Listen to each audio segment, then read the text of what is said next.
Evening to all. तो स्वागत है आपका हमारे यूट्यूब चैनल में। तो आज का हमारा टॉपिक जो है वो मॉलवेयर रहने वाला है। तो सबसे पहले मॉलवेयर क्या होता है। तो मॉलवेयर एक मलेशियस सॉफ्टवेयर होता है, ठीक है। तो malware typically consist of code developed by cyber attackers. जिस तरह से आपको पता है कुछ साइबर अटैक होते हैं, साइबर क्राइम्स होते हैं, तो इनमें से ही एक कोडेड फॉर्म में मॉलवेयर होता है designed to cause extensive damage. तो सिंपली अगर हम इसको देखें तो क्या करता है, हमारा जो भी सिस्टम, कंप्यूटर सिस्टम हो गया, तो उसमें काफ़ी इंटेंशनली डैमेज कर देता है। तो इसी तरह से मॉलवेयर को हम मलेशियस सॉफ्टवेयर भी कहते हैं। ये वर्क करता है as a blanket term for any kind of computer software with malicious intent. तो मॉलवेयर जो है ये थ्रेट कैटेगरी है। तो इसकी आगे फर्दर टाइप्स हैं, उसको हम एक एक करके डिस्कस करेंगे, लेकिन सबसे पहले आपको ये पता होना चाहिए कि मॉलवेयर क्या होता है, ठीक है। ये कोडेड फॉर्म में होता है जो साइबर अटैकर्स में होता है, ठीक है। तो इसकी फर्दर कैटेगरीज हैं। तो इसका फर्स्ट जो होता है वो malware threats to computer security. तो सबसे पहले हम आ जाएंगे जो इम्पोर्टेंट चीज़ है, इससे काफ़ी क्वेश्चंस फ्रेम हो सकते हैं। तो वो क्या है, वायरस। तो वायरस की सबसे पहले आपको फुल फॉर्म आनी चाहिए। तो फुल फॉर्म क्या है, vital information resource under says, ठीक है। तो इसके भी कुछ पॉइंट्स इस तरह से हैं जो डायरेक्ट क्वेश्चन पूछ सकते हैं, जैसे फुल फॉर्म ऑफ वायरस क्या है, उसके बाद फर्स्ट वायरस कौन है और इसको कौन से टाइम पे, मीन्स ईयर कौन सा था जब इसको फर्स्ट डिस्कवर किया था और किसने देखा था, ठीक है। तो virus is a computer code और program which is capable of affecting your computer data badly by corrupting और डिस्ट्रॉइंग देम। जिस तरह से हमने मॉलवेयर में ही ये चीज़ डिस्कस की थी कि ये क्या होता है, इंटेंशनली डिस्ट्रॉय करता है कंप्यूटर को, ठीक है।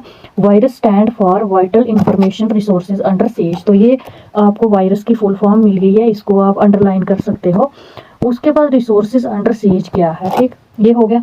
इन 1983 the term computer virus was coined by Fred Cohen. तो ये भी डायरेक्ट क्वेश्चन फ्रेम हो सकता है कि सबसे पहले और कौन से ईयर में कंप्यूटर वायरस की जो डेफिनेशन थी वो कब किसने कॉइन की थी, वो थे फ्रेड कोहिन 1983 में। उसके बाद the first noun computer virus appeared in 1971। तो सबसे पहला कंप्यूटर वायरस कब अपीयर हुआ था, कब देखने को मिला था, 1971 में। और वो कौन सा था फर्स्ट वायरस, क्रीपर वायरस। तो सबसे पहले इसको बनाया था बॉब थॉमस ने, ठीक है। तो ये भी डायरेक्ट क्वेश्चन फ्रेम हो सकता है कि फर्स्ट कंप्यूटर कौन सा है, तो क्रीपर वायरस है। और सबसे पहले किसने बनाया था, तो वो है बॉब थॉमस, ठीक है। ये कुछ इंपॉर्टेंट चीज़ें जो है इनको आपने हाईलाइट करना है, या तो आप इसको अंडरलाइन कर सकते हो, ठीक।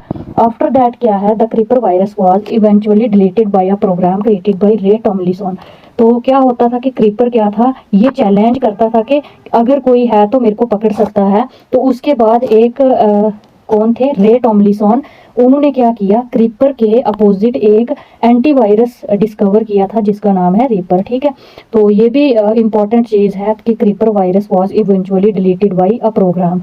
एक प्रोग्राम ने क्रीपर वायरस को डिलीट किया था। किसने क्रिएट किया था, रे टॉमलिंसन ने। और उसका क्या नाम था जो डिलीट करने वाला आपका वायरस था, मीन्स एंटीवायरस कह सकते हो आप इसको, वो था रीपर, ठीक है।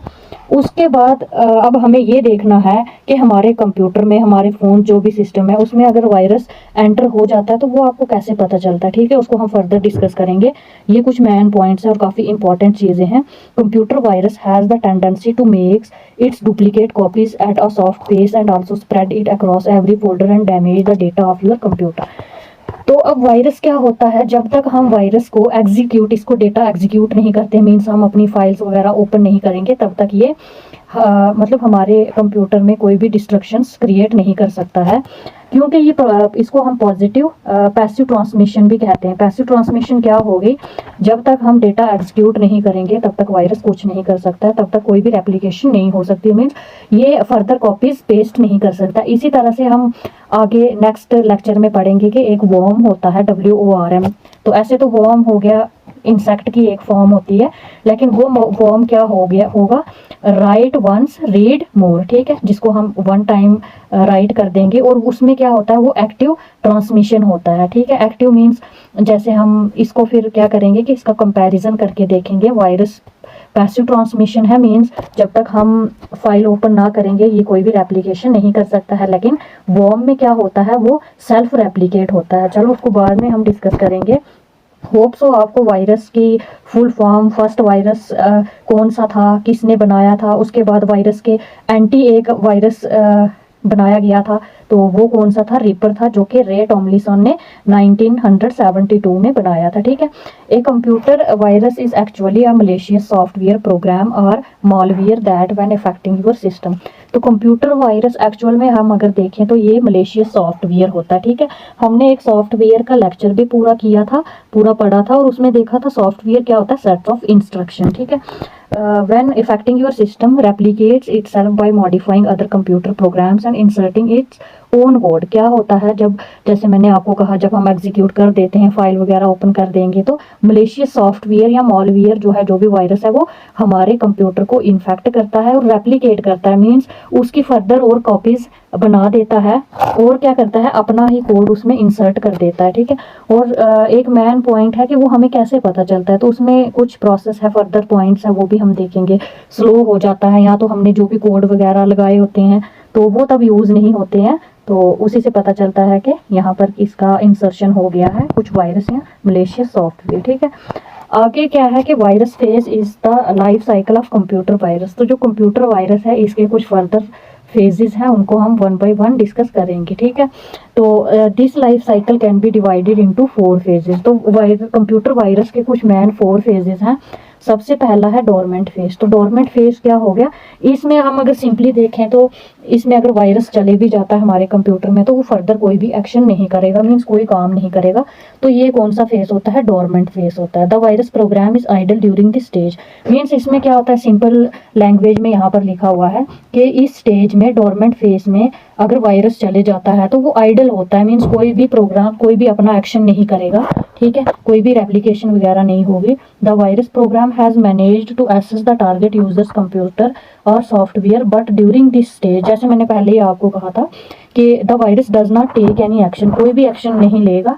तो इस तरह से यहाँ पर भी आपका क्वेश्चन बन सकता है कि कंप्यूटर वायरस का कौन सा फेज है जहाँ पर वायरस जो है कोई भी एक्शन नहीं लेता, या तो आइडल स्टेज कौन सी होती है, तो वो आपको पता होना चाहिए, डोरमेंट फेज होता है। ठीक है। तो नेक्स्ट है प्रोपोगेशन फेज। तो ये तो ऑलरेडी आपको वर्ड प्रोपोगेशन से ही आप जान चुके होंगे कि क्या होता है। ठीक है। तो द वायरस स्टार्ट प्रोपोगेटिंग, यहाँ पर वायरस क्या होता है मीन्स प्रोपोगेशन स्टार्ट कर देता है। Propagation means multiplication, means copies या रेप्लिकेटिंग करना शुरू हो जाता है, which is multiplying and replicating itself. The virus places a copy of itself into other programs or into certain system areas on the disk. The copy may not be identical to the propagation version. Viruses often morph or change to evade detection by IT professionals and antivirus software. जिस तरह से आपने इसका first phase dormant phase देखा, तो वो idol phase होता है, मीन्स उसमें अगर वायरस घुस जाता है तो कोई भी एक्शन परफॉर्म नहीं करेगा। और प्रोपोगेशन में क्या होता है, यहाँ पर प्रोपोगेशन करना शुरू होता है, मीन्स रेप्लिकेट करता है, काफ़ी ज़्यादा कॉपीज बनाना शुरू कर देता है। ठीक है। उसके बाद जब जैसे डोरमेंट फेज में वो आइडल है, प्रोपोगेशन फेज में वो क्या करेगा, सपोज वो 20 कॉपीज बना देता है। ठीक है। एक किसी भी एप्लीकेशन की अगर 20 फाइल्स बना देगा, तो फिर क्या आएगा, उस पर एक ट्रिगरिंग फेज आएगा। तो ट्रिगरिंग फेज इसकी थर्ड फॉर्म है। तो the dormant virus moves into the phase when it is activated and will now perform the function for which it was intended। तो जैसे आपने देखा कि डोरमेंट फेज में क्या होगा, कोई भी एक्शन नहीं करेगा। प्रोपोगेशन में वो क्या करेगा, मल्टीप्लिकेशन करेगा और रेप्लिकेट करेगा। और जब रेप्लिकेशन होगी, सपोज आप देखो कि 20 कॉपीज का रेप्लिकेशन उसने कर दिया, आफ्टर दैट वहाँ पर उसके ऊपर ट्रिगरिंग फेज आ जाएगा। ठीक है। तो ट्रिगरिंग फेज में क्या करेगा, वो एक्टिवेट हो जाएगा एकदम से, और वो जो भी फंक्शन होगा उसको परफॉर्म करेगा, जो जिस भी इंटेंट मीन, जिस भी इरादे से वो मीन्स हमारे कंप्यूटर में आ गया है, तो जो भी उसका इंटेंट है उसके लिए वो काम करना शुरू कर देगा। तो triggering phase can be caused by a variety of system events including a count of the numbers of times that this copy of the virus has made copies of itself। ठीक है। जिस तरह से मैंने पहले ही कहा, अगर प्रोपोगेटिंग फेज में वो 20 कॉपीज बना देता है, यहाँ पर वही चीज़ मेंशन की है कि number of times that this copy of the virus has made copies of itself. तो द ट्रिगर में occur when an employee is terminated from their employment और after a set period of time has elapsed in order to reduce suspicion. ठीक है। तो hope so आपको dormant phase, propagation phase और triggering phase का समझ आ गया होगा। तो फोर्थ इसका फेज है execution phase. This is the actual work of the virus. ये तो इसका एक्चुअल काम होता है, जहाँ पर पे लोड विल बी रिलीज्ड, मतलब जो भी पे लोड होता है वो रिलीज होता है। ये क्या होता है, डिस्ट्रक्टिव होता है, deleting file on disk, crashing the system और करप्टिंग फाइल्स एक्सेट्रा। जिस तरह से हमने देखा कि फर्स्ट डोरमेंट है उसमें वो वायरस कुछ भी नहीं करेगा, प्रोपोगेशन फेज में रेप्लिकेशन होगी, मीन्स अगर 20 कॉपीज बनाता है तो उसके बाद कौन सा फेज आता है, मतलब वो ट्रिगरिंग करेगा, ठीक है, एक्टिव फेज में आ जाएगा। तो एग्जीक्यूशन फेज में क्या होता है, जब सब कुछ वो यहाँ से एज अ कॉपी कर देगा तो फिर वो हमारे इस फाइल्स वगैरह जो होंगी उनको डिस्ट्रक्ट कर देता है, क्रैश कर देता है, या तो फाइल्स को करप्ट कर देगा, ठीक है। तो ये रहा आपका फर्स्ट जो था वायरस क्या होता है, मॉलवियर क्या होते हैं, फर्स्ट वायरस कौन था, कौन से ईयर में इसको बनाया था, उसके बाद वायरस के एक एंटी बनाया था, उसको किसने बनाया था, वो थे रे टॉमलिंसन, ठीक है। उसके बाद हम देखेंगे टाइप्स ऑफ कंप्यूटर वायरस। तो कंप्यूटर वायरस की कुछ फर्दर टाइप होती हैं, किसमें होती हैं, तो फर्स्ट है रेजिडेंट वायरस। तो resident virus is a computer virus that stores itself with in memory. तो रेजिडेंट वायरस वो कंप्यूटर वायरस होता है जो अपने आप को कहाँ डाल देता है, मेमोरी में, ठीक है, हमारे जो कंप्यूटर की मैन मेमोरी वगैरह होती है उसमें स्टोर कर देता है, allowing it to infect other files even when the originally infected program is no longer running. तो अगर बाकी कोई भी प्रोग्राम नहीं चलेगा ओरिजिनली तो वो अपने आप को मेमोरी में इंसर्ट करता है और वहाँ पर चीज़ों को इन्फेक्ट करना शुरू करता है। Being stored in memory allows the virus to spread easier because it has more access to other parts of computer, ठीक है। तो जैसे रेजिडेंट वायरस से ही आपको पता चला होगा कि ये अपने आप को मेमोरी में स्टोर कर देता है, क्योंकि मेमोरी में अपने आप को स्टोर करने से क्या करता है, ये ईजिली चीज़ों को स्प्रेड करता है और मतलब मोर एक्सेस होता है इसको हर एक कंप्यूटर के पार्ट को डिस्ट्रॉय करने का, ठीक है। तो रेजिडेंट वायरस की कुछ दो एग्जांपल्स हैं, ये भी डायरेक्ट पूछ सकते हैं कि रेजिडेंट वायरस की कौन कौन सी एग्जांपल्स है, ठीक है, रेंडेक्स और म्यू एटसेट्रा। तो रेजिडेंट वायरस एक टाइप हो गई हमारे कंप्यूटर वायरस की, और नेक्स्ट क्या है, बूट सेक्टर वायरस, ठीक है। जैसे आप कंप्यूटर को ऑन करते हो तो वहाँ पर उसकी क्या होती है, बूटिंग होती है, ठीक। ऑन ऑफ तो वो कौन सा प्रोसेस होता है, booting. As the name suggest, तो नाम से ही आपको सजेशन मिल गई कि बूट सेक्टर वायरस क्या करता है, sneak in your boot sector. तो बूट सेक्टर में होता है जो किसके लिए रिस्पॉन्सिबल होता है, जब भी हम कुछ भी लोड करते हैं, ऑपरेटिंग सिस्टम स्टार्टअप करते हैं, तो मीन्स मैंने आपको पहले बताया जब भी हम कंप्यूटर को ऑन ऑफ स्टार्ट करेंगे तो बूटिंग होती है, ठीक है। To infect your memory right away in order to load before the antivirus has a chance to act. These types of virus traditionally spread through hardware such as floppy disk, USB, universal serial drives और CDs से होती है, ठीक है। इस किस्म के virus traditionally क्या स्प्रेड कहाँ से होते हैं, हार्डवेयर से, जैसे फ्लॉपी डिस्क हो गई, USB ड्राइव्स हो गया और CDs। Every time a user boots up the virus infect code automatically runs as well. तो जिस तरह से कोई भी यूज़र होता है वो हर वक्त बूट अप करता है और वायरस जो है वो कोड को ऑटोमेटिकली चलते हुए क्या करता है, इन्फेक्ट करता है। This gives hacker full control of an entire system. तो जो भी हैकर होते हैं ये चीज़ क्या देती है, पूरा कंट्रोल देती है। They can also prevent your computer from booting up properly resulting in a blue or black screen error message, ठीक है। तो आपको फिर क्या आने लगेगा, ब्लू या ब्लैक स्क्रीन, बिल्कुल एरर होगा, एम्प्टी होगा। तो उसके बाद Richard Skrenta created the first boot sector virus called Elk Cloner in 1981। तो दिस इज़ वेरी इंपॉर्टेंट, ये आपको नाम भी पता होना चाहिए और फर्स्ट बूट सेक्टर कौन सा था और कौन से ईयर में इसको क्रिएट किया था, ठीक है। तो रिचर्ड स्क्रंटा जो थे उन्होंने फर्स्ट बूट सेक्टर को क्रिएट किया था। तो बूट सेक्टर का नाम एल्क क्लोनर है जो येलो कलर में आपको दिख रहा होगा। तो कौन से ईयर में किया था, 1981 में। तो first boot sector virus in India, तो अब अगर इंडिया की बात करें तो फर्स्ट बूट सेक्टर जो है वो ब्रैन है कंप्यूटर वायरस, जिसको कब क्रिएट किया था, ईयर 1986 में। It affected IBM personal computer. तो ये क्या करता है, IBM पर्सनल कंप्यूटर को इफेक्ट करता है। तो ब्रैन जो था हमारा कंप्यूटर वायरस जो इंडिया का था, इसको डेवलप किया था पाकिस्तानी दो ब्रदर थे, बासित और अमजद फारूक अलवी, ठीक है। ये भी चीज़ इंपॉर्टेंट है, ये भी आपको याद रखनी है कि रिचर्ड स्क्रंटा जो थे उन्होंने फर्स्ट बूट सेक्टर को क्रिएट किया था और फर्स्ट बूट सेक्टर जो था एल्क क्लोनर था, ईयर 1981 में क्रिएट हुआ था। और इंडिया में अगर फर्स्ट बूट सेक्टर देखा जाए वो ब्रैन था, 1986 में क्रिएट हुआ था और ये हमारे IBM पर्सनल कंप्यूटर्स को अफेक्ट करता है। और ब्रेन जो था उसको फर्स्ट डेवलप किया था 2 पाकिस्तान के भाई थे, बासित और अमजद फारूक अलवी, ठीक है। उसके बाद है डायरेक्ट एक्शन वायरस। तो ये वर्ड से ही आपको पता चल रहा होगा, when a virus attaches itself directly to an exe dot और dot com file and enter the device while its execution is called a direct action virus, it is known as the non resident virus. जिस तरह से हमने resident virus देखा था कि वो कहाँ पर होता है, अपने आप को मेमोरी में इंसर्ट करता है, लेकिन यहाँ पर वैसा कुछ नहीं है, ये अटैच करता है डायरेक्टली टू एक्स और डॉट कॉम फाइल्स में, ठीक है।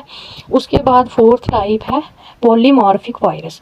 तो पॉली आपको वर्ड से ही पता लग रहा हो, पॉली मीन्स मनी, ठीक है। तो पॉलीमॉर्फिक वायरस एक हार्मफुल है, डिस्ट्रक्टिव इंस्ट्रक्टिव टाइप ऑफ मॉलवियर है, जो क्या कर देता है, मीन्स चेंज कर देता है। जैसे मॉर्फिक का मीनिंग ही होता है चेंज, दैट कैन चेंज और morph making it difficult to detect with anti malware programs. Evolution of the malicious code can occur in a variety of ways such as file name change, compression and encryption with variable keys. Example ये दी हुई है, ठीक है। तो polymorphic virus काफ़ी harmful होता है और डिस्ट्रक्टिव मॉलवियर होता है, जो इवन की क्या कर देता है, जैसे हमने कुछ भी फाइल्स किसी नाम से अपने कंप्यूटर में रखी होगी तो वो वहाँ पर नाम कोड वगैरह ही चेंज कर देता है, ठीक है। इसी तरह से मैक्रो वायरस क्या होता है, तो मैक्रो वर्ड से पता चलता है। तो macro virus is a virus written in the same macro language used for software program including Microsoft Excel और word processor such as Microsoft Word. When a macro virus infects a software application, तो macro virus जब भी किसी software application को infect करता है तो ये सिक्वेंशुअली एक्शन करता है, मींस ऑटोमेटिकली एप्लीकेशन ओपन होती है, ठीक है। तो आज के लिए इतना ही। Thanks to all, see you soon.